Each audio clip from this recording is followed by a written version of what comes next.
Se mettre en route. Bonsoir à tous. Alors ce soir, live exceptionnel, un live où on va parler de sujets qui sont assez techniques, les sujets de souveraineté numérique. Mais là, on a vraiment affaire à un spécialiste, c'est Marc Rameau. Donc c'est Marc, il a un haut poste dans l'industrie. Alors on ne va pas citer l'entreprise, c'est une entreprise qui est très connue. Donc il est vraiment confronté à toutes ces problématiques. Donc, si vous avez des questions que vous vous posez à ces sujets, eh bien, vous avez vraiment affaire à la bonne personne. Donc, pendant tout ce live, vous pouvez poser des questions. On vous répondra dans la mesure du possible. D'ailleurs, je vais afficher les commentaires. Donc, n'hésitez pas à poser des questions sur La Gauche m'a tué. Hein, on va vraiment faire le maximum pour rendre intelligibles ces choses qui sont finalement parfois un peu complexes. C'est un petit peu technique, hein, Marc. Bonsoir à tous, bonsoir Loïc, bonsoir à tous les souverainistes, aux amis de Mike, de La Gauche m'a tué, de Gérard Info. Oui, il y a des aspects un petit peu techniques. Bon, je rassure tout de suite les éditeurs, on ne va pas rentrer dans une technique extrêmement compliquée, même s'il y a quelques aspects qu'on va aborder. On verra que de toute façon, c'est un sujet éminemment politique. C'est pour ça qu'on est ici ce soir. C'est que la souveraineté numérique, c'est avant tout un sujet politique, ce n'est pas un sujet technique. C'est un sujet qui évidemment a de grosses connexions économiques, mais pas seulement. L'enjeu politique est en fait le principal et c'est bien la raison pour laquelle on est ici ce soir. D'accord. Alors, j'aimerais bien te poser une première question, Marc, pour vraiment situer un petit peu le sujet. C'est quoi la différence entre la souveraineté et la souveraineté numérique? On utilise les deux termes différents. Pour la personne, le français moyen, c'est pas forcément évident de situer la spécificité de la souveraineté numérique. Donc, de quoi parle-t-on exactement? Donc, la souveraineté, c'est être indépendant, c'est pouvoir finalement être libre de ses décisions et de ses moyens. La souveraineté numérique, c'est simplement un aspect de la souveraineté, c'est le fait que nous sommes de plus en plus dépendants du monde digital, du monde numérique. Pourquoi est-ce que c'est important? Pourquoi est-ce que ça a un impact particulier sur notre souveraineté de façon générale? Eh bien, en fait, le numérique, le digital, c'est le cinquième pouvoir, tout le monde le sait. Le quatrième pouvoir, ce sont les médias. Le cinquième pouvoir, c'est celui des réseaux sociaux, c'est celui de l'ensemble de l'écosystème digital. Il est d'ailleurs de plus en plus prépondérant, il a tendance à effacer le quatrième pouvoir, à rendre le pouvoir médiatique inopérant et à être finalement le nouveau média. Pourquoi est-ce que c'est extrêmement important? Quelle est finalement la profondeur de ce pouvoir? Bon. Élection Trump contre Biden, avec tous les résultats que vous connaissez, manifestation, agitation au Capitole, et ensuite interdiction, bannissement de Trump des plateformes de Twitter et Facebook, mais pas seulement. Tous ceux qui ont observé, indépendamment de ce que l'on pense de Trump, qu'on l'aime ou qu'on l'aime pas, même des progressistes, enfin parmi ceux qui étaient les plus intelligents, se sont quand même un peu émus, cette histoire, en se disant là on va quand même très très loin, c'est-à-dire que ça dépasse l'amitié ou l'antipathie qu'on peut avoir pour Trump. C'est vrai que dans cette élection, c'était dit, il fallait vraiment être de mauvaise foi pour se dire que le traitement avait été équilibré, hein, puisqu'il y a quand même eu beaucoup de tweets qui ont été supprimés d'un côté et pas de l'autre finalement. Alors finalement, les propos étaient aussi outranciers des deux bords. Tout à fait. On a eu un traitement vraiment dissymétrique là. Hein. Très dissymétrique, et ce qui est très intéressant, c'est d'observer ce qui s'est passé après, donc bannissement de Trump, mais ensuite il y a eu une véritable chasse aux sorcières, notamment avec le réseau social Parler, grand réseau social conservateur américain qui a fait l'objet d'une véritable chasse aux sorcières, poursuite. De manière extrêmement coordonnée, une coordination, une cohérence effrayante d'ailleurs. Il s'est fait bannir du Play Store Android, de l'Apple Store. Ensuite, il s'est dit, eh bien, puisque je ne peux pas fonctionner sur mes applications, je vais au moins fonctionner sur la partie visible sur le web depuis un PC. Eh bien non, même Amazon, avec son cloud AWS, l'avait également banni de l'hébergement. Donc vous voyez, une cohérence totale entre les différents canaux digitaux opérés par les grandes GAFAM, par les grandes majors américaines qui vont exactement dans le même sens. Parler a été banni, soi-disant, parce qu'il y avait des propos outranciers qui se tenaient dessus et qu'il n'y avait pas ou pas assez de modération. Bon, ça aboutit à quoi? Vous prenez par exemple une personne comme Candace Owens. Candace Owens, c'est une dame qui s'exprime longuement sur Parler. Elle a tout pour déplaire en fait aux progressistes, parce qu'en fait, elle est noire, brillantissime, hyperactive. C'est-à-dire qu'elle ne rentre pas du tout dans le schéma des progressistes, où quand on a quelqu'un qui est d'une minorité, il faut absolument l'assigner finalement à un rôle, et un rôle de victime pour se donner soi-même le beau rôle. D'ailleurs, elle se bat vraiment contre la victimisation. Hein. Voilà. Elle a horreur ouais. qu'on l'enferme finalement dans ce rôle-là.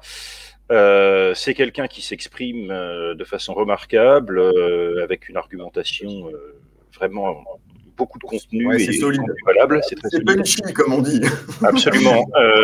Donc cette personne s'est retrouvée interdite de parole du jour au lendemain. Ouais. Bon, après, il paraît qu'il y avait des messages d'excités sur Parler. Il y en a aussi énormément sur Facebook et Twitter. Ça leur pose d'ailleurs pas de problème. On leur a fait observer d'avoir quasiment des appels au meurtre de la part d'islamistes. Par contre, si Trump effectivement disait des messages qui pouvaient être interprétés comme une agitation, ça c'était insupportable. Donc on voit qu'il y a une confusion des rôles extraordinaire entre un hébergeur et un éditeur de contenu. Ces plateformes. Justement, ça m'amène à une autre question, puisqu'on parle quand même de souveraineté.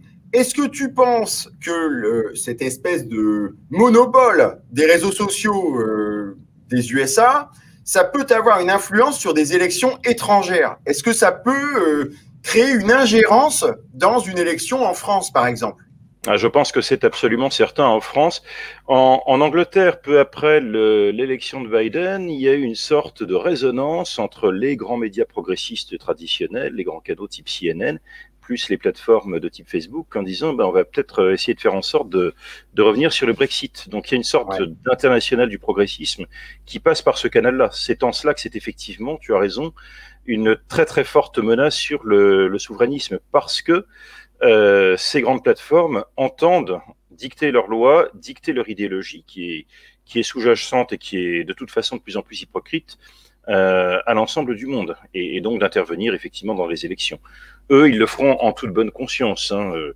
C'est Raymond Aron dans l'Opium des intellectuels qui disait le propre du progressisme et de la gauche à son époque, c'est de partir du principe qu'elle détenait la vérité, et ensuite elle rentre dans la discussion. C'est plus une discussion, elle est là pour rectifier le point de vue de l'autre, puisqu'il faut le remettre dans le droit chemin.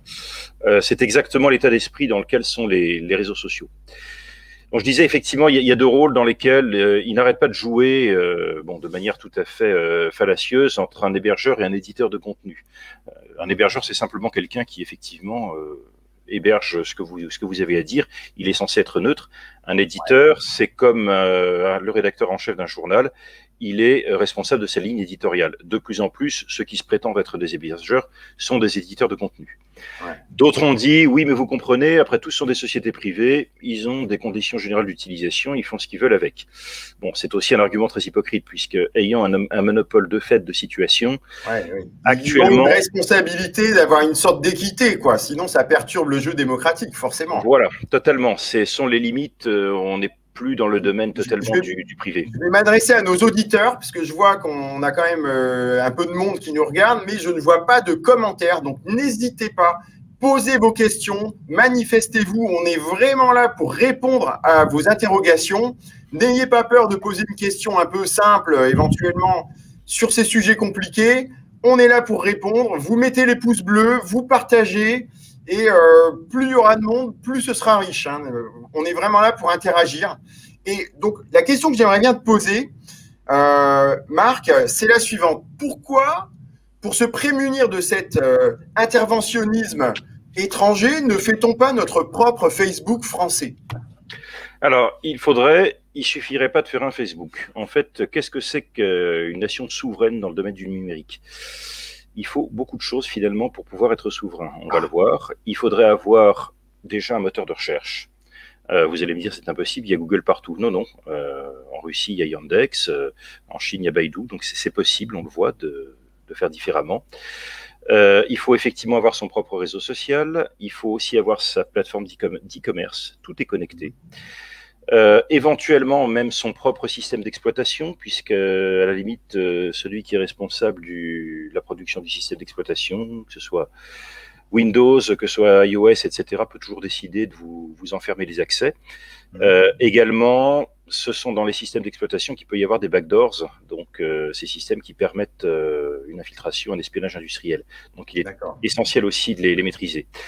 La production de hardware, de semi-conducteurs, vous savez qu'actuellement il y a une très très grosse crise des semi-conducteurs qui est due à deux choses. Bon, d'abord, il y a une tension commerciale, une guerre terrible entre la Chine et les États-Unis, suite en fait aux différentes mesures de rétorsion croisées, donc contre Huawei, également contre TikTok. Réponse de la Chine qui détient une bonne partie des terres rares et qui effectivement a tendance à assécher la production de semi-conducteurs. C'est aussi le côté américain. C'est eux les principaux producteurs de semi-conducteurs, en fait, les Chinois, là. Alors, il y a tout de même Intel, hein, mais ça se partage entre la production, les matières premières nécessaires, où là, c'est plutôt du côté de la Chine, et ensuite les entreprises qui sont capables de produire des circuits intégrés à très haut niveau d'intégration. Là, il faut voir qu'on travaille sur des nanotechnologies, donc des pièces qui ont la dimension de quelques atomes. Et les entreprises qui sont capables de le faire sont d'abord très nombreuses et elles sont sur un modèle économique qui est de plus en plus difficile à vivre. Il faut en fait des investissements énormes, des salles blanches, des moyens de production extrêmement complexes pour un retour sur investissement sur lequel la guerre commerciale est de pire en pire. Ça affecte non seulement l'industrie du digital, mais toutes les industries, le nucléaire, l'automobile, l'aéronautique, les chantiers navals. Est-ce qu'on a des intervenants français qui sont capables de faire ce genre de circuit intégré de haute technicité? Actuellement, non, mais on aurait, je pense, si on s'en donnait les moyens, c'est toujours pareil en France, on a toutes les compétences nécessaires. C'est une question de volonté politique. Et on serait obligé de le faire.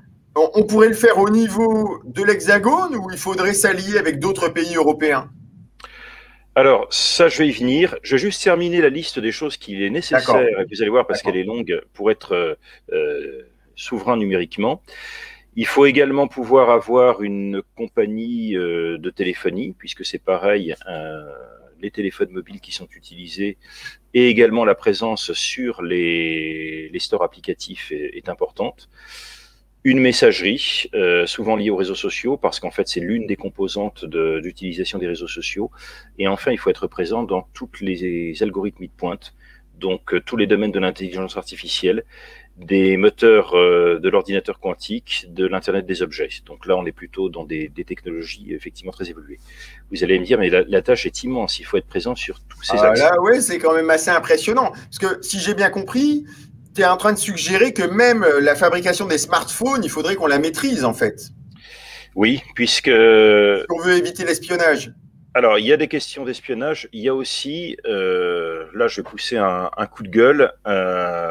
Bon, je pense qu'on ne peut pas me soupçonner d'anti-américanisme. Hein. Vous savez que les États-Unis sont pour moi un pays qui est un rebelle sur plus d'un sujet.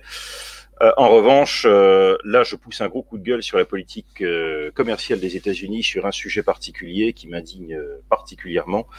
Ce sont les lois extraterritoriales américaines, qui sont un véritable scandale. Ou quelque part, quand les États-Unis se retrouvent dans une position commercialement difficile, quand il y a un concurrent qui fait mieux qu'eux, eh bien, ils le piègent de façon légale, pas en étant meilleur que lui, pas en essayant de faire preuve d'excellence, mais ils le détruisent légalement. Vous avez des dispositifs impressionnants, donc ça date depuis longtemps, hein, ça date à peu près des années 80. Le Foreign Corrupt Practices Act, donc ils peuvent poursuivre potentiellement n'importe qui de par le monde à partir du moment où il s'est livré à une activité dite de corruption, sauf que la définition est subjective. Si vous commercez avec un pays qui leur plaît pas, ils vont décider que c'est de la corruption. Oui, et donc, en gros, n'importe qui peut être corrompu, quoi. Voilà, c'est ce qui s'est passé avec ce dirigeant d'Alstom qui a été littéralement séquestré par les États-Unis en échange du fait qu'on leur ait cédé ensuite un pan considérable d'Alstom Energy et des fameuses turbines Arabelle sur lesquelles ils voulaient mettre la main.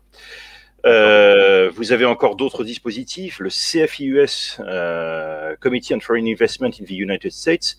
Ça interdit en fait à un investisseur étranger de racheter des sociétés américaines sur 27 secteurs clés. Au départ, c'était uniquement sur des secteurs sensibles liés à la défense et à la sécurité nationale.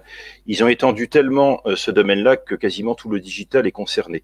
Donc c'est une entrave à la libre concurrence. Il est impossible dans la plupart des cas, si vous avez une start-up américaine innovante que vous aimeriez bien racheter parce que vous avez le cash suffisant, vous ne pouvez pas le faire. ITAR. Ouais, donc, en fait, on se rend compte que les États-Unis, qui sont quand même considérés, caricaturés souvent comme ultra-libéraux, ultra-capitalistes, finalement, ils savent être protectionnistes quand ils le veulent. Et pas protectionniste, bon, ça d'ailleurs, ce n'est pas du protectionnisme. Tu sais que je peux défendre un certain protectionnisme, il faut protéger ses savoirs et ses savoir-faire. Là, c'est de l'agression pure et simple. Puisque quelque part, quand ils ont quelqu'un qui... C'est une forme de raquette, en fait. De raquette avec menace. Voilà, raquette, c'est ce qui s'est passé sur Alstom, hein, ni plus ni moins. Un autre dispositif hallucinant, ITAR, donc qui concerne la production d'armes. Si vous avez une toute petite puce électronique qui représente 1% de votre système d'armes, si elle est américaine, vous ne pouvez plus librement commercialiser votre système. Vous avez besoin de l'autorisation des États-Unis. Et enfin, le Cloud Act, là c'est peut-être le pompon. Si vous hébergez en fait vos données sur une plateforme américaine, même si physiquement cette plateforme n'est pas du tout située aux États-Unis, le gouvernement américain se réserve le droit de consulter vos données sans d'ailleurs vous avertir librement. Donc c'est assez hallucinant. En fait, ils ont légalement le droit de pomper littéralement les données, quoi. C'est une légalisation de l'espionnage industriel. Voilà. J'ai des mots très durs dans mon livre Le Tao de l'économie sur les lois extraterritoriales américaines. À la fois parce que ça me choque effectivement sur quelque chose qui nous lie beaucoup, qui est l'esprit d'entreprendre. C'est une triche manifeste. Quand quelqu'un est meilleur que vous, vous essayez de rattraper votre retard et à nouveau d'être meilleur que lui. Vous ne le coincez pas de cette façon. Donc, il faut tout de même être conscient de tout cet environnement. C'est la raison pour laquelle il faut aller très loin et il faut aller jusqu'à la liste que je donnais, où effectivement, il faudrait avoir nos propres téléphones mobiles, nos propres systèmes d'exploitation et être présent à peu près sur tous les domaines de l'algorithmie, des moteurs de recherche. Et dans la liste que tu viens de citer, est-ce qu'il y a des domaines où on tient à peu près la route ?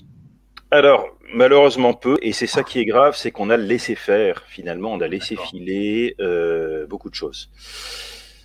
C'est très intéressant sur le plan stratégique d'observer qu'a été la stratégie de certaines grandes majors américaines. Alors, il faut aussi savoir être beau joueur, c'est-à-dire que dans les GAFAM, on a tendance en France à dire on crie au grand méchant loup en disant etc.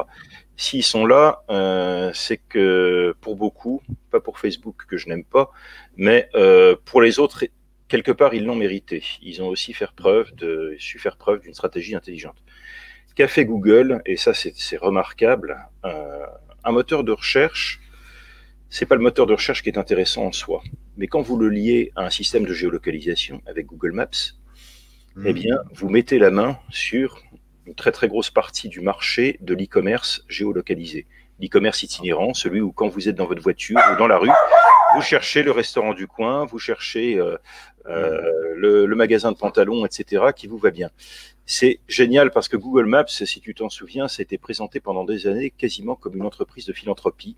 On relie les hommes entre eux, c'était fait de manière tout à fait gratuite. Et puis à un moment donné, on a vu le dispositif se rassembler, on disait ah oui, mais en fait, par exemple avec le véhicule connecté, par exemple avec l'e-commerce en ligne, on s'aperçoit que ça mettait la main sur tout ce commerce-là.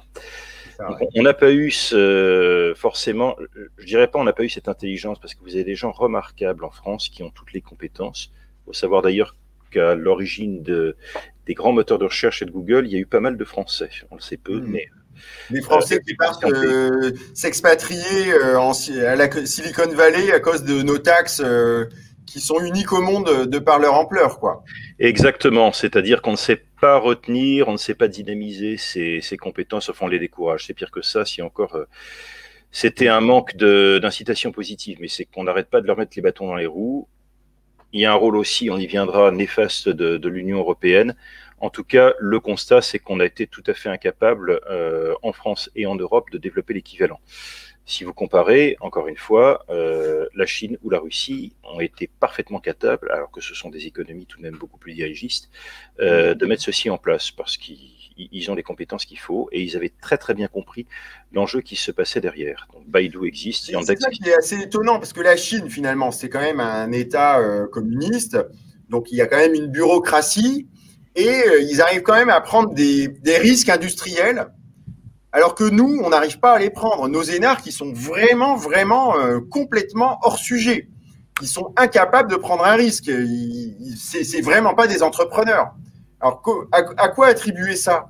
Parce que en Chine, finalement, je suppose que les gens qui font partie du parti communiste chinois, qui sont au comité de direction, ne sont pas non plus des entrepreneurs. Non, ils ne sont pas plus compétents dans le domaine du digital. Par contre, ils ont l'intelligence d'avoir compris qu'il fallait laisser faire les entrepreneurs.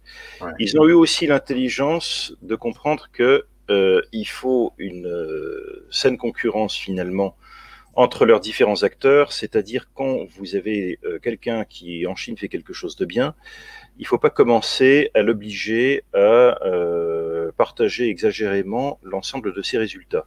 L'économie, ça fonctionne parce que vous avez un avantage compétitif sur les autres. C'est là qu'il y a eu un rôle extrêmement mortifère de l'Union européenne. Je suis intervenu dans pas mal de vidéos auparavant dessus, qui a une vision en fait complètement détournée de la concurrence, qui en a fait quelque chose qui est un système de nivellement par le bas.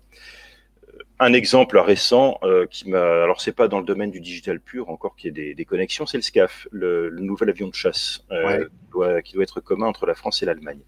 Donc grosse bagarre entre Dassault et Airbus, et on a une fois de plus, et Macron s'est complètement déculotté sur le sujet devant le gouvernement allemand. Quelque part, on est en train de livrer tous les secrets technologiques qui font que Dassault a effectivement un avantage compétitif. Donc là, en fait, on a un scandale national qui est en cours de construction, quoi. Tout à fait. En fait, c'est intéressant parce que l'Union européenne empêche les fusions qui seraient des fusions à valeur ajoutée et intéressantes, et par contre, elle promeut des fusions ou des partages d'informations qui, eux, sont néfastes et qui vont avoir tendance à tout niveler par le bas. C'est très sain qu'il y ait un constructeur d'avions de chasse qui, effectivement, est un avantage compétitif, ça stimule les autres. À l'inverse, la Commission européenne avait bloqué la fusion Alstom-Siemens sur le ferroviaire, qui était la seule façon de résister aux géants chinois CRRC. Pourquoi? Parce que là, c'était pas organisé par eux. En fait, quand il y a une association libre d'États souverains ou une association libre d'entreprises souveraines, ça, la Commission européenne peut pas le supporter, donc généralement, elle le bloque. Par contre, si sous sa tutelle administrative et bureaucratique, comme c'était le cas pour le SCAF, là, évidemment, elle met ça en place. Oui, donc en fait, ils font passer l'intérêt de leur agenda, je dirais, de prise en main de l'Union européenne sur vraiment l'industrie des pays qui la composent avant l'intérêt général, en fait. Oui, et puis c'est sous-tendu par une espèce d'idéologie, j'appelle ça la mélasse mondialiste, où ils disent voilà, il faut tout partager, il faut tout mettre en commun, il faut tout, etc. Dans l'économie, ça fonctionne pas comme ça fonctionne en gardant des centres d'excellence qui jalousement gardent ce qui fait leur compétitivité, ça tire les autres, et c'est comme ça que tout le monde progresse en même temps, et non pas une espèce d'obligation de donner l'ensemble de l'information. L'économie fonctionne de manière asymétrique. Si vous imposez l'asymétrie, ben ça c'est cette espèce d'idéologie de mélasse. Ça s'appelle la concurrence pure et parfaite en économie, qui est une chimère qui n'a jamais existé, et ça sous-tend en fait tout ce que fait la Commission européenne, parce que ce sont des gens qui ne connaissent rien au monde de l'entreprise. Donc c'est pour ça qu'on enregistre des pertes de productivité en Europe maintenant depuis des décennies. C'est la raison pour laquelle l'Europe, malheureusement, n'arrive pas à être créative et n'arrive pas à sortir des concurrents valables sur tous les domaines qu'on a cités précédemment, alors qu'elle en a tout à fait les compétences, tout à fait les énergies. Quand vous voyez ce que les entrepreneurs français sont capables de faire avec tous les bâtons qu'on leur met dans les roues, aussi bien au niveau de l'Europe qu'au niveau de la France, on serait les meilleurs du monde, je pense, si on avait cette outil-là. C'est certain, hein. On parlait tout à l'heure de la Chine comparativement à la France. Ce qui fait le succès de la Chine actuellement, c'est qu'ils appliquent les recettes qui étaient en œuvre en France sous le général de Gaulle, hein, où on dépensait 30% de la richesse nationale pour les dépenses de l'État. Là, on en est à 60% avec M. Macron, alors qu'en Chine, ils n'en sont qu'à 30%. Et oui. Donc, évidemment, comme les taxes qui pèsent sur les entreprises dépendent finalement de la dépense de l'État, c'est évident qu'on n'est pas du tout sur une concurrence loyale. On a affaire à… Il y a la masse fiscale que tu cites, et puis il y a le poids. Bon, ils sont aussi bureaucratiques, mais on s'aperçoit que ce qui est important, c'est de laisser l'indépendance et l'indépendance de décision aux entrepreneurs. Et quelque part, paradoxalement, en Chine, alors jusqu'à un certain niveau, c'est-à-dire quand ça commence à toucher aux politiques, ça s'est vu avec Alibaba, là le gouvernement remet son nez dedans, mais il laisse finalement beaucoup la bride sur le cou à leurs entrepreneurs. C'est comme ça qu'aujourd'hui, vous regardez la Silicon Valley que tu citais. En Russie, il y a Skolkovo, dans la banlieue de Moscou, qui est la Silicon Valley russe. En Chine, il y a toute la vallée de Shenzhen. En Inde, qu'il ne faut pas oublier, c'est un acteur majeur justement du numérique. Chennai, l'ancienne Madras, où vous avez de très très bonnes compétences dans le domaine du numérique. On n'a rien fait de tout ça, ni en Europe, ni en France. En France, on a le plateau de Saclay, qui est un début de choses intéressantes. Mais on est très très loin de ce qu'il faudrait. Alors Marc, j'ai Gilbert là qui pense, qui demande si la solution ce ne serait pas de sortir de l'Union européenne. Est-ce que actuellement, dans le contexte actuel de l'Union européenne, on a une chance de s'en sortir et de redevenir souverain au niveau numérique? Alors déjà, on pourrait sortir de fait de l'Union européenne sans forcément institutionnellement le faire, même si tu sais que c'est aussi l'un de mes souhaits. Enfin, à terme, soit l'Union européenne devra totalement changer et s'adapter, soit il faudra prendre les mesures qui s'imposent. Numériquement, on peut tout à fait le faire, et de fait, il y a des entrepreneurs qui sont en train de le faire. Donc, l'ensemble de ce qu'on a cité sur les moteurs de recherche, alors c'est à petite échelle, hein. Mais petit à petit, on commence à se doter. Vous avez bien un fournisseur de cloud français, donc on peut y arriver. Tu parles d'OVH, c'est ça? Voilà, tout à fait. Bon, oui, c'est un hébergeur qui est quand même d'une certaine taille, quoi. C'est déjà quelque chose de convenable. Et d'ailleurs, justement, à ce sujet, puisqu'on parle d'OVH, il y a quand même une question que je me pose et je n'ai pas la réponse. Et donc, je vais te la poser puisque tu es sans doute plus à même de connaître les petits secrets. Donc, tu as dû découvrir qu'OVH, qui est quand même notre champion de l'hébergement, a subi un incendie juste avant son introduction en bourse. Alors, est-ce que c'est une coïncidence ou est-ce qu'il y a une anguille sous roche? Alors, je suis désolé, Loïc, j'ai pas de scoop à t'annoncer, c'est-à-dire que je connais certains secrets. Je ne connais pas celui-là. Évidemment, ça m'a titillé parce que la coïncidence de calendrier est absolument extraordinaire. Est-ce que c'est une nouvelle application de l'espionnage industriel? Je n'en sais rien. Mais évidemment, on peut se poser la question. Donc, le directeur d'OVH est intervenu en ayant lui-même admis des négligences. Bon, on le saura sans doute plus tard. Je voudrais quand même aussi insister parce qu'il y a le volet de l'espionnage industriel, justement. Oui, il faut également savoir s'en prémunir. C'est pareil, c'est pas simple. Donc, en plus de tous les développements technologiques dont on a parlé, il faut déjà, il y a plusieurs versants pour se prémunir de l'espionnage industriel. Il y a un versant technique. Donc là, il faut utiliser notamment toutes les ressources de la cryptographie. Alors vous allez me dire, la cryptographie, c'est très bien, mais ça vous permet de crypter vos données, celles que vous détenez et que vous gardez vous-même, mais vous aimeriez souvent, parce que dans le monde du commerce, c'est un monde ouvert, donc vous aimeriez parfois tester les traitements d'une société tierce qui vous intéresse, et donc là, il va bien falloir leur filer des données. Vous avez une technique qui s'appelle le chiffrement homomorphe, qui est assez récente, qui vous permet d'envoyer des données cryptées. La tierce personne fait passer un traitement, et ensuite, vous décryptez le produit de sortie. Eh bien, c'est la même chose que s'ils avaient fait passer le traitement sur des données complètement en clair, décryptées. Je ne rentrerai pas dans les détails techniques de comment c'est possible, mais c'est possible. Et ça, c'est extrêmement puissant puisque vous pouvez du coup héberger sur, c'est la réponse au Cloud Act, hein, sur des serveurs de cloud des données absolument incassables, faire passer des traitements d'une société tierce dessus, tester effectivement ce que ça vaut et en totale confidentialité de ce que vous faites. Ça, c'est le versant technique. Il y a un versant juridique. Je suppose que ça demande quand même des investissements. Ça n'a pas l'air d'être à la portée de tout le monde. Ça, en l'occurrence, non, parce que c'est surtout de l'algorithme de pointe. Donc, ça demande beaucoup de matière grise. En l'occurrence, d'ailleurs, on a une excellente société, une start-up en France qui s'appelle Ravel Technologies, qui est très à la pointe. On est pour le coup parmi les premiers dans le domaine. Donc, il faut le signaler. Là, j'y viendrai aussi, mais c'est un marché, on se dit, de toute façon, c'est perdu d'avance. On a pris un tel retard. En fait, c'est un marché de rupture, le numérique et le digital. Donc, vous pouvez très vite retourner la situation si vous trouvez ce que les anglo-saxons appellent le game changer, c'est-à-dire dans un domaine particulier, que ce soit il faut une idée géniale, quoi. Avec une idée géniale, on peut être dans la course à nouveau. Il y a eu un avant et un après l'iPhone. Je veux dire, quand l'iPhone est arrivé, il a tué tout ce qui se faisait auparavant. Le monde de la téléphonie a complètement changé.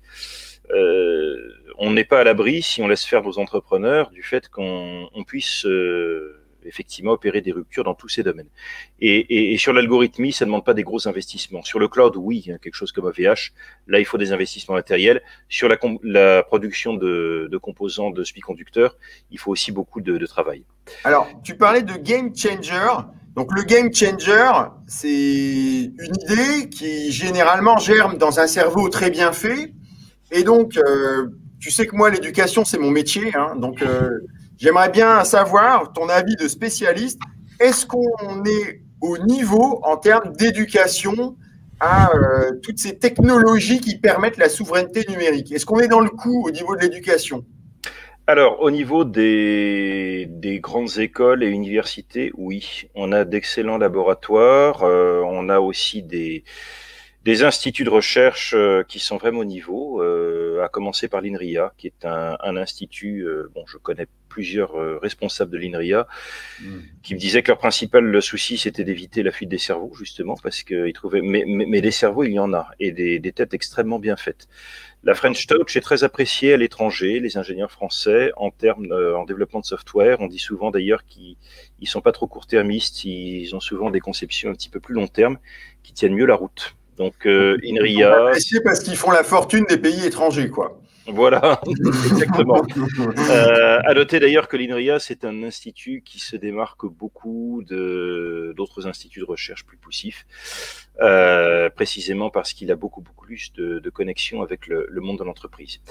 Système éducatif, à la limite, tu le sais aussi bien et même certainement mieux que moi, on sait que le système éducatif français est en complète déshérence. Oui. Depuis qu'il s'est politisé, on est quand même là-dedans, quoi. Hein. Il y a quand même il y a un monopole, et donc il est évident qu'un monopole dans les mains de politiciens professionnels, ça devient un outil qui permet quand même de formater un peu les cerveaux des futurs électeurs. Et ça ne va pas forcément dans le sens de l'excellence de la formation ou de l'excellence technologique. Disons, le problème quand on est dans un système de monopole, c'est que c'est un peu une sorte de lit de Procuste, hein, c'est-à-dire que tous ceux qui sont différents n'y trouvent pas leur compte. Et en fait, on a tendance à former des gens qui sont dociles et conformistes. Et les personnes dociles et conformistes sont rarement des game changers. Absolument. Forcément, il faut absolument penser différemment et laisser l'originalité s'exprimer pour avoir des gens qui inventent des choses nouvelles. Il y a effectivement cet aspect-là. Bon, il y a des aspects peut-être encore plus terre à terre dans l'éducation nationale de maintenant, ne serait-ce que la sécurité des élèves. Trop souvent, la lâcheté d'une bonne partie de la hiérarchie par rapport à ce que vivent les professeurs. Donc, il faut déjà, c'est quand même le b.a.-ba, être dans un niveau de sécurité un bon niveau de sécurité pour étudier sereinement. En fait, ce qui marche encore en France, ce sont les filières de très grande excellence, donc les meilleures grandes écoles. On arrive effectivement encore à former des cerveaux scientifiques de bon niveau. Ça finira aussi par dépérir si l'ensemble de l'école dépérit à la vitesse où l'on est, effectivement. Ah bah là, ce qu'on vient de vivre, moi je le vis parce que, comme tu le sais, j'ai 3 garçons qui sont en âge Enfin, il y en a un qui est en prépa, un autre qui passe son bac cette année et un autre qui est en seconde. Mais là, les 2 années Covid, avec les confinements, les demi-jauges et autres inventions anarchiques, c'est dramatique, hein. C'est des années qui ne vont pas se rattraper. Et comme on n'a pas les capacités pour permettre les redoublements, on a quand même des cohortes complètes de jeunes qui n'ont pas eu cours, qui n'ont pas le niveau et qui vont passer dans le supérieur. Donc, dans quelques années, ça va faire mal, quoi. En fait, le monde éducatif est effectivement aujourd'hui le produit d'un empilement de tous les pires défauts de la bureaucratie française, de la techno-bureaucratie française. Avec le Covid, effectivement, on a vécu le pinacle. On en arrive effectivement à une gestion de la sécurité qui n'est plus administrée. Les programmes, on le sait, dans ce qui provient des recteurs d'académie, des éducateurs, on a des notions complètement délirantes. Il faut savoir que la méthode de Singapour en mathématiques est considérée comme le meilleur enseignement actuel. Ouais. En fait, c'était l'enseignement français dans les années 1970. C'est ce qu'on faisait. Je le sais. J'utilise ces livres avec mes élèves en douce, hein, parce que théoriquement, on n'a pas trop le droit, mais j'en arrive parfois pour permettre à certains élèves d'aller au bout de leur potentiel, de sortir des méthodes qui ne sont pas proposées par l'éducation nationale. Voilà. Donc, elle est baignée effectivement d'une idéologie qui, à la fois, n'incite pas à l'originalité, n'incite pas à la rigueur, hein, c'est-à-dire qu'on a fait aussi des compromis de plus en plus sur la rigueur intellectuelle, le niveau d'abstraction. On enseigne des versions souvent simplifiées entre guillemets de théorèmes mathématiques pour dire voilà, ça va être trop compliqué pour les élèves. Et en fait, ce sont des versions fausses. Elles sont tellement simplifiées qu'on oublie des choses importantes.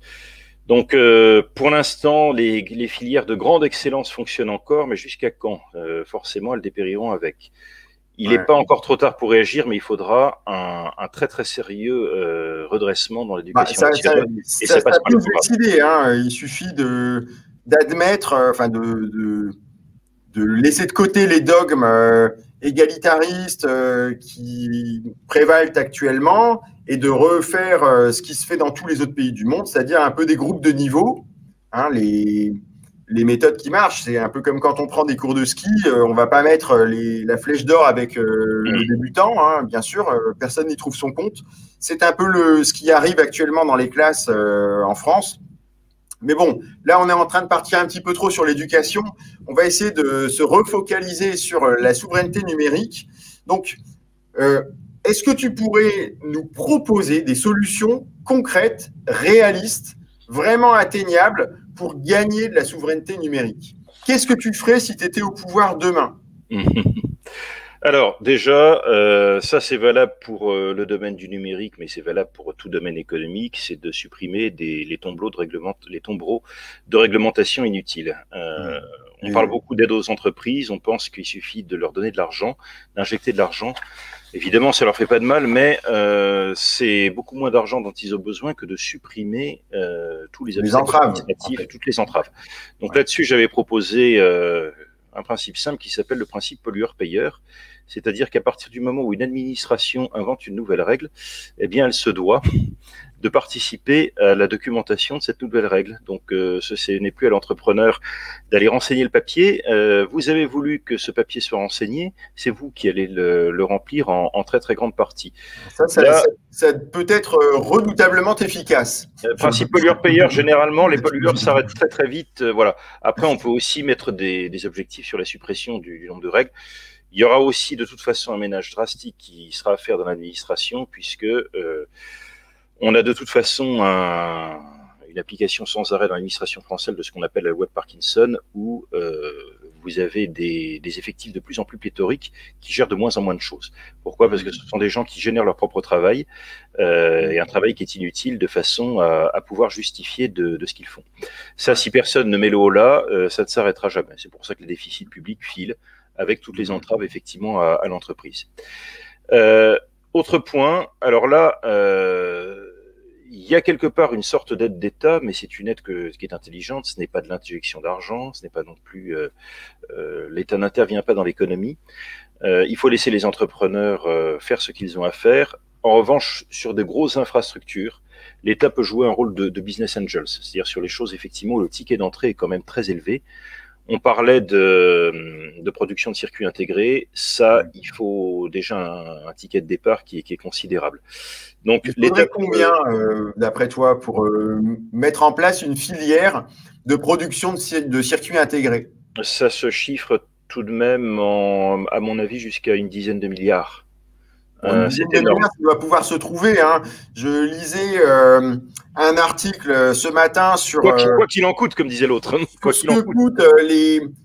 Certaines prestations sociales qui sont indûment versées et on les trouve facilement. Disons qu'en gérant mieux les finances de l'État, il doit y avoir moyen de dégager les marges nécessaires pour retrouver de l'excellence. Absolument. Donc… encore une fois, utiliser l'investissement public à bon escient, c'est-à-dire ne pas intervenir dans ce qui est le travail des gens qui savent vraiment ce qu'est l'économie, mais par contre, leur aplanir le terrain. Et sur les grosses infrastructures, dans le numérique, il y en a beaucoup. Ça peut être le cloud, ça peut être les lignes à haut débit, les usines de fabrication de semi-conducteurs. La Silicon Valley, il faut le savoir, fonctionne beaucoup comme ça, c'est-à-dire que l'État de Californie intervient non pas de manière intrusive, par contre, aide avec des prêts-bail, avec tout ce que tu veux, des facilités de crédit, pour monter les infrastructures qui vont bien. Alors, j'ai une petite question à poser qui, je pense, trotte dans la tête de certains auditeurs. On entend souvent des gens qui disent que le smartphone eh bien, peut devenir un système espion, en quelque sorte, qu'on peut réellement se faire enregistrer à son insu. Donc, est-ce que tu penses que c'est vrai? Et est-ce que tu penses que ça pose vraiment un problème d'espionnage industriel, par exemple? Alors, je ne le pense pas, c'est une réalité indéniable. Tu demandes ça. Bon, je ne suis pas un spécialiste de la cybersécurité, mais en tout cas, j'en connais beaucoup, des spécialistes de la cybersécurité. Ils m'ont tous dit, tu serais absolument effaré si tu voyais tout ce qu'il est possible, effectivement, de faire avec ton smartphone.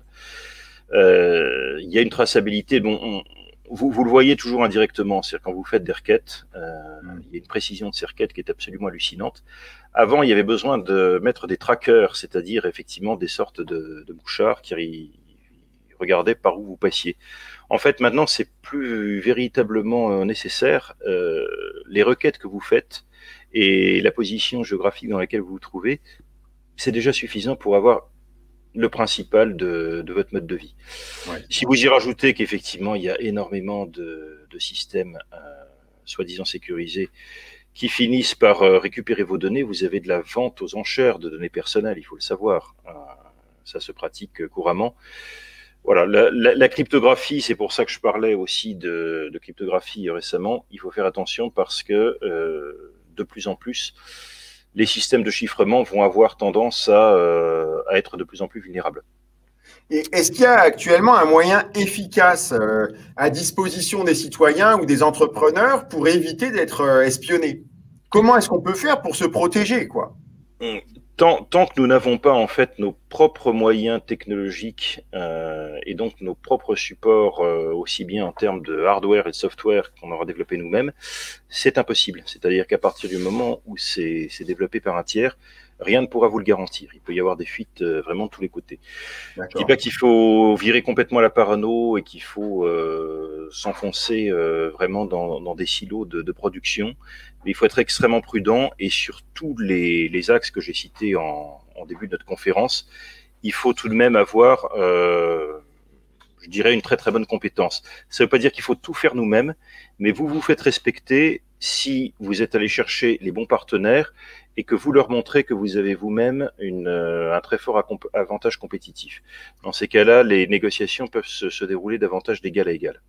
Alors là, maintenant, je vais m'adresser au haut cadre de l'industrie française, sachant que nous sommes espionnés massivement. Est-ce que les industriels français, qui sont les meilleurs du monde, hein, n'est-ce pas, ont trouvé des parades, un moyen d'envoyer ceux qui nous espionnent sur des fausses pistes, un moyen de se protéger, quoi, une tactique pour éviter de se faire piller nos secrets? Alors pour l'instant, dans ce que j'ai observé, on est plutôt d'une grande naïveté. Donc bon, il y a quelque chose qui se développe. Il y a quatre versants hein, quand si tu veux te protéger. Donc le premier, on l'a cité, il est technique, c'est la cryptographie.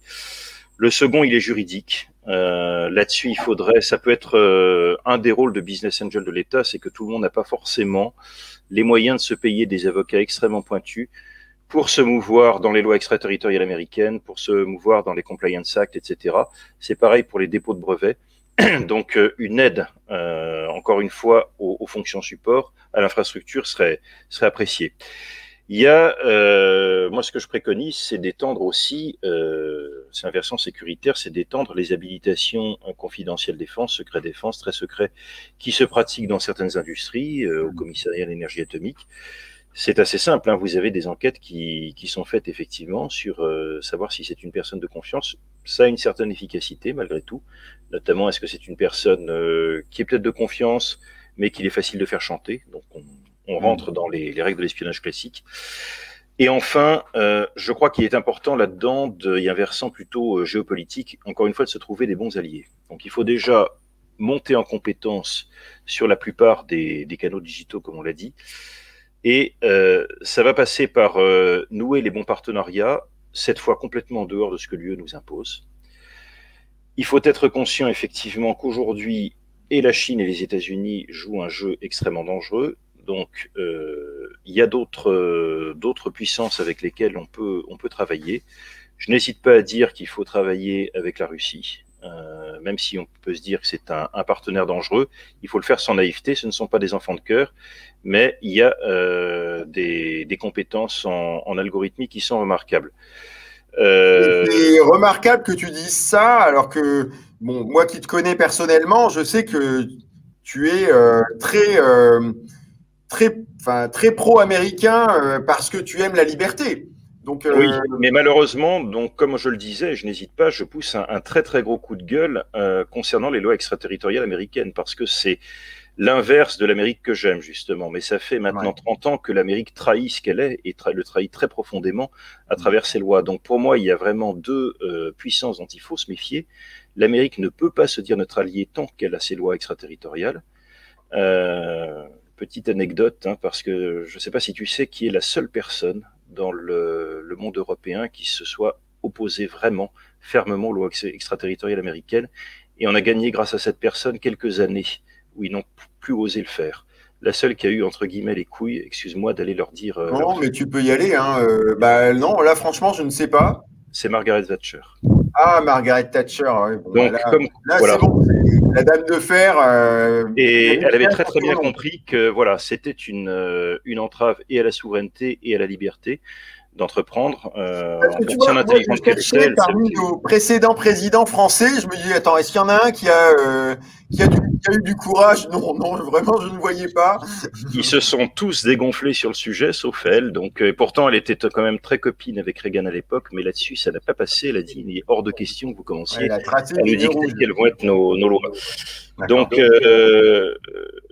en fait, aujourd'hui, il y a pas mal évidemment, de puissances avec lesquelles on peut travailler. La Corée, l'Inde. L'Inde est un partenaire, à mon avis, avec lequel il faut développer beaucoup de choses.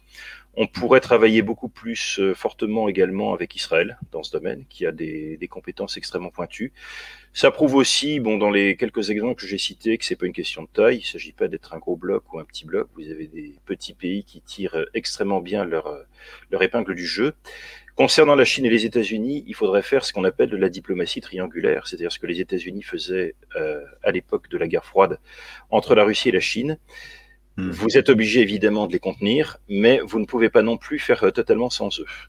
Et vis-à-vis de la Chine, c'est très très délicat, puisqu'en fait, il faut faire la part des choses entre le gouvernement chinois, à qui il faut rien céder, parce qu'ils sont vraiment infernaux, les entrepreneurs chinois qui méritent le respect, parce que de toute façon, ils font des choses extraordinaires, et ils ne sont plus, contrairement au lieu commun, en train de copier des choses. Ils sont concepteurs, et ils font la course en tête dans des domaines extrêmement pointus. Et la civilisation chinoise, qui doit aussi, pour laquelle on doit avoir un respect indépendamment de l'instauration du communisme chez eux. s'y puise autant de forces vives, c'est que bon, c'est une civilisation millénaire qui a été la matrice culturelle épreuve, hein, qui dure depuis, ça dure depuis quoi, là, 3000 ans, la civilisation. Voilà. Donc il ne faut pas les caricaturer, il ne faut pas les sous-estimer. Le passage difficile, c'est qu'évidemment, si vous faites un partenariat simplement avec eux, comme ça, avec uniquement des bonnes intentions, vous allez vous faire massacrer. Alors tu parlais d'Israël, qui est quand même un tout petit pays, et donc tu sembles dire qu'il s'agit d'un pays qui est en pointe et qui semble à peu près autonome au niveau du numérique. C'est un pays qui doit être à peu près souverain au niveau numérique. Alors, ils ne sont pas tout à fait souverains, parce que par rapport à mes critères, il y a énormément de leurs canaux digitaux qui dépendent des États-Unis. Mais ils le sont peut-être plus que nous, malgré leur petite taille. Bien davantage, et bon, notamment dans à peu près tous les domaines de l'algorithmie de pointe, c'est-à-dire des domaines où il faut uniquement de la matière grise et pas beaucoup d'investissement. Là-dessus, ils peuvent être extrêmement présents. Donc c'est un peu une claque pour la France, quoi, parce que ça démontre que ce n'est pas qu'une question d'argent et d'envergure financière. C'est certainement pas uniquement une question d'argent, c'est une claque et une espérance, parce que nous avons aussi des cerveaux tout aussi remarquables, et on aurait tout intérêt. Bon, j'avais eu la chance de dialoguer avec Shai Shalef, qui est le directeur technique de Mobileye. C'est une société d'une centaine de personnes qui fait encore la pluie et le beau temps sur le marché de la voiture autonome. Donc un marché où on se dit ça ne peut être que des géants qui interviennent dessus. Non, ils ont développé au départ une caméra et ensuite ils l'ont étendu à tout ce qu'on appelle les actionneurs, c'est l'intelligence qui permet de savoir ce qu'il faut faire justement en situation de conduite. Et c'est une voilà, c'est un peu plus qu'une start-up, mais c'est, on va dire, une PME de taille moyenne qui a fait ça. Simplement, nous avons aussi des gens qui pouvaient tout à fait dialoguer avec Shai Shalef. Hein. Il ne faut pas faire de complexe non plus dessus. Il faut simplement s'en donner les moyens. Et l'innovation, justement, tu parlais de PME. L'innovation, selon toi, elle se trouve plutôt dans les grosses structures ou plutôt dans les petites PME Alors, pour en parler d'expérience, ce sont quand même plutôt les petites structures. Hein. Small is beautiful, c'est-à-dire les gros groupes, et Dieu sait si je les connais, ont des départements de recherche. C'est assez rare que structurellement, ils parviennent à faire des percées, parce qu'ils ont... ils se bureaucratisent, quoi, en fait. Tout à fait. Souvent d'ailleurs leur rôle n'est pas celui-là, leur rôle est plutôt celui d'être un intégrateur. Donc vous avez des gens qui peuvent être remarquables mais qui ont plus l'intelligence de savoir comment assembler les bons morceaux. Par contre, la création de ces morceaux à très très forte valeur ajoutée, là très souvent ça vient de petites sociétés. On en a quelques-unes. Hein. Donc finalement, l'urgence, si on veut vraiment redevenir souverain, et là on raccroche la souveraineté, c'est de faciliter la vie des TPE, PME en fait. Absolument, il y a une French Tech qui, Dieu sait ce dont elle serait capable si on lui fichait la paix, puisqu'elle fait déjà des choses extraordinaires. Vous avez une société comme Blade, par exemple, qui propose des services de cloud computing pareil ciblés. C'est pas non plus une grande société de cloud computing, mais sur le marché du jeu, par exemple, elle concurrence des sociétés comme Nvidia. Ça permet de faire tourner en fait des jeux vidéo sur des consoles éventuellement très anciennes. Une société comme Lydia, paiement par téléphone. Klaxoon est sans doute très connu de nos auditeurs. Hein. C'est une application très bien faite qui permet d'animer et de gérer des réunions en ligne et de manière très très astucieuse. Ravel, que je citais, dans un domaine extrêmement pointu à très haute valeur ajoutée qui est le chiffrage homomorphe. L'exemple du flyboard de Frank Zapata, vous savez, ce surf désert. Ouais, enfin ça c'est déjà un peu plus risqué. Oui, mais bon, il l'a fait. En tout cas, quand vous discutez avec les gens qui sont passionnés de ces domaines-là, vous voyez qu'on a encore tout ce qu'il faut en France si le système éducatif effectivement continue de nous alimenter et donc ça passe par sa réforme. Donc là, c'est un message qui est positif et plein d'espérance. Absolument. On a tout ce qu'il faut, on a les clés en main. En fait, mon rêve, le hic là-dedans, c'est que non seulement, effectivement, on retrouve notre souveraineté, et par rapport à l'enjeu politique dont on a parlé au début, je suis optimiste qu'un jour, ces réseaux sociaux qui essayent de nous imposer leur idéologie de manière insidieuse, ils seront complètement ringardisés. C'est-à-dire que Facebook, Twitter apparaîtront comme le réseau social complètement ringard de ceux qui sont soumis finalement à la doxa des médias, qui n'interrogent pas ce qui se trouve autour d'eux. De toute façon, je crois que la censure et le monopole, ça empêche l'évolution, et donc ils vont se ringardiser, forcément. Absolument. De toute façon, l'innovation ne peut se faire que dans la liberté. Dans la libre parole. Dans la libre parole. La liberté de propos et d'opinion, elle diminue sur ces réseaux sociaux. Ils n'ont absolument pas compris la gravité de ce qu'ils étaient en train de faire en censurant à tour de bras. Et notamment, bon, c'est très lié à tout ce qu'on appelle la lutte contre les fake news, au phénomène de décodeur. Ces gens-là n'ont absolument pas compris qu'il est bien plus catastrophique de censurer une opinion, aussi mauvaise soit-elle, que de la laisser et de trouver les contre-arguments. Une opinion qui est détestable, elle se réfute, elle ne s'interdit pas. Si vous l'interdisez, c'est ce qu'explique Nassim Taleb, vous lui faites en fait une publicité, vous lui donnez toute la saveur de l'interdit. Vous lui donnez 10 fois plus de force. J'avais vu, par exemple, bon, sur des forums, des gens qui contestaient la réalité des attentats du 11 septembre, et un de leurs arguments, qui s'assénait très doctement, c'est, toi qui es physicien, ah oui, mais vous prenez la température, le point de fusion de l'acier, de toute façon, l'explosion qui a eu lieu ne peut pas avoir produit une température pareille. Bien évidemment, le contre-argument, c'est qu'il n'y a pas besoin d'atteindre le point de fusion. Largement en dessous, la ductilité des matériaux, voilà, la ductilité devient énorme. Voilà. Si les internautes ne voient pas ces arguments et ces contre-arguments, il ne pourra pas se forger sa propre opinion. Il faut que ce soit débattu en toute liberté. Si vous l'interdisez, vous lui donnez la saveur de l'interdit, et les gens se disent « Ah ouais, oui, peut-être qu'il a raison, finalement ». Et ça, c'est extrêmement grave, parce qu'en fait, tous ces systèmes de décodeurs sont en train d'instituer un ministère de la vérité. Le problème, c'est que quand vous commencez à vouloir lutter contre les fake news par de la censure ou par de la rectification, quelque part, vous supposez qu'il y a quelqu'un qui a une sorte d'accès privilégié à la vérité et qui est capable de rectifier tous les autres. Oui, puis c'est un aveu de faiblesse, hein, c'est un aveu de faiblesse. Si on ferme la bouche d'autorité aux autres, bah, c'est l'argument d'autorité de Schopenhauer, et l'argument d'autorité, bah, ça revient à perdre la face, finalement. Totalement. Si on est là, c'est qu'on n'a pas d'argument. Oui, et ce sont des gens qui refusent la condition humaine, qui est de dire la seule chose que vous pouvez faire à votre niveau, c'est d'opposer des contre-arguments aux arguments. Vos arguments à vous, ils n'ont pas une valeur supérieure a priori. Il faut que vous fassiez vos preuves, hein, c'est-à-dire que vous montriez que vous avez des contre-arguments plus solides.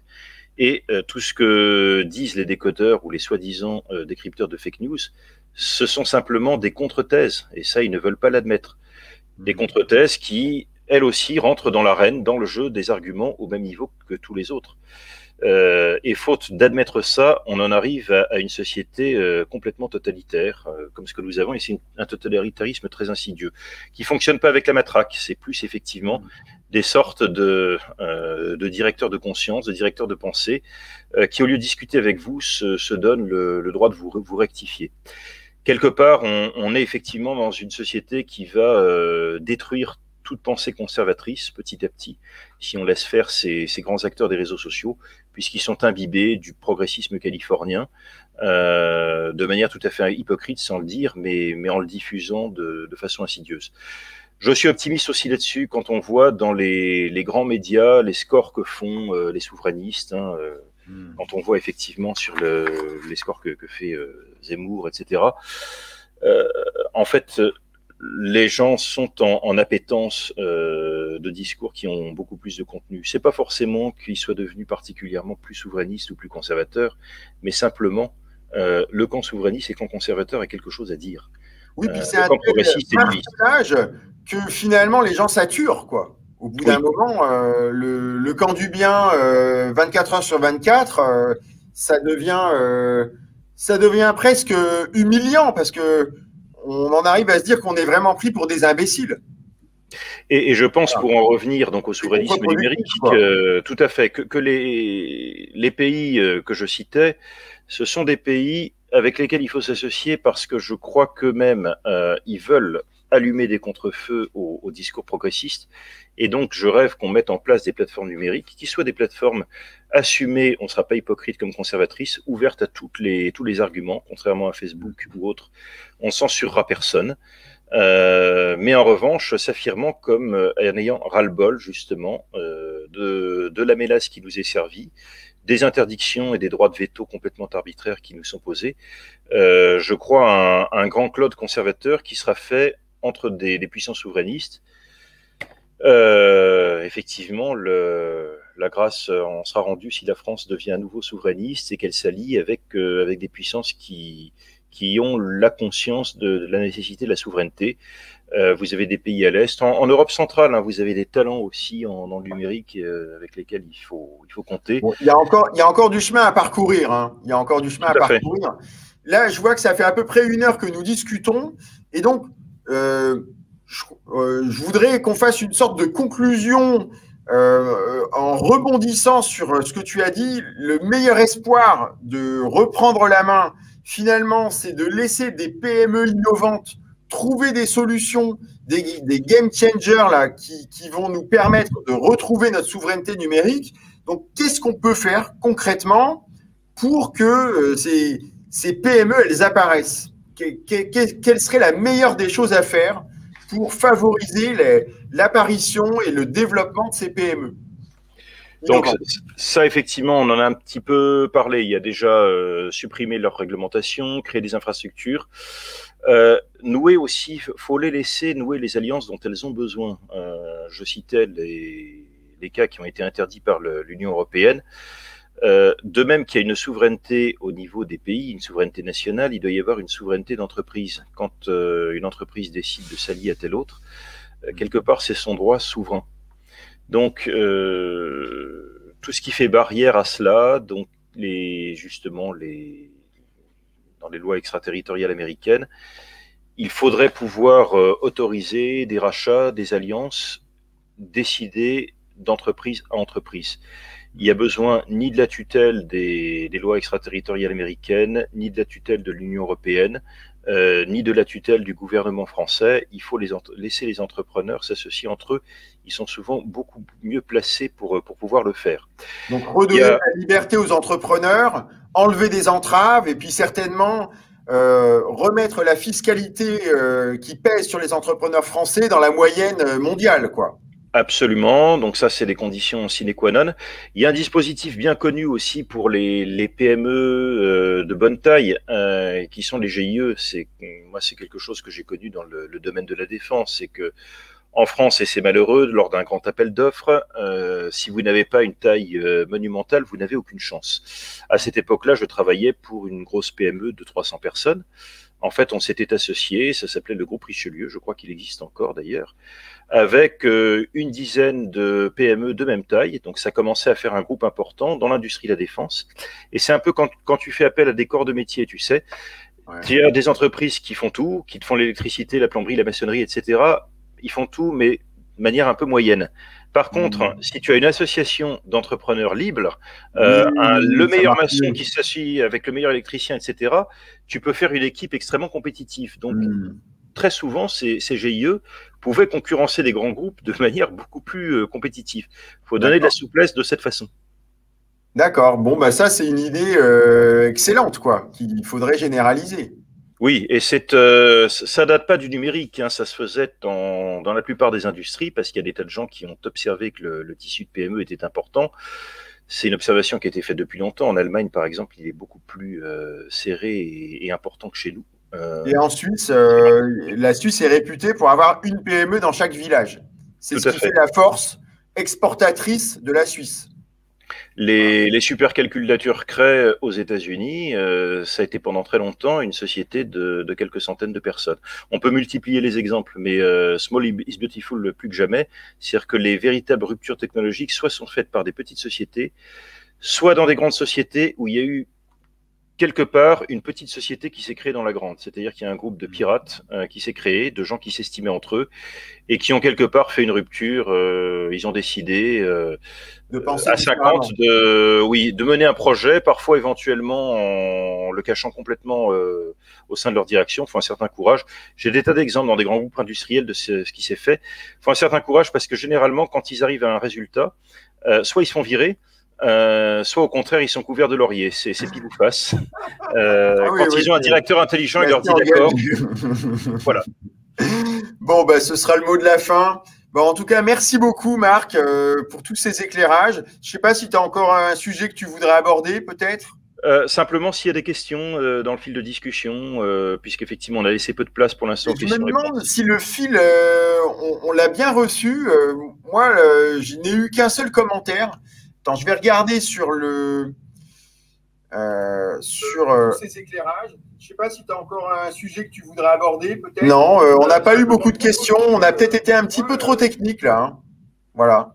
Bon, en tous les cas, je suis évidemment avoué à toutes les questions, que ce soit sur les réseaux sociaux ou directement depuis YouTube, où je répondrai très, très favorablement effectivement à tous ceux qui auraient des réactions positives ou négatives, justement. Moi, je ne suis pas un décodeur ou un chasseur de fake news, je suis pour la discussion et la liberté de penser. Bon, merci infiniment, Marc. Bonsoir à tous. Donc, à bientôt pour un prochain live sur La Gauche m'a tué. Merci à tous. À bientôt.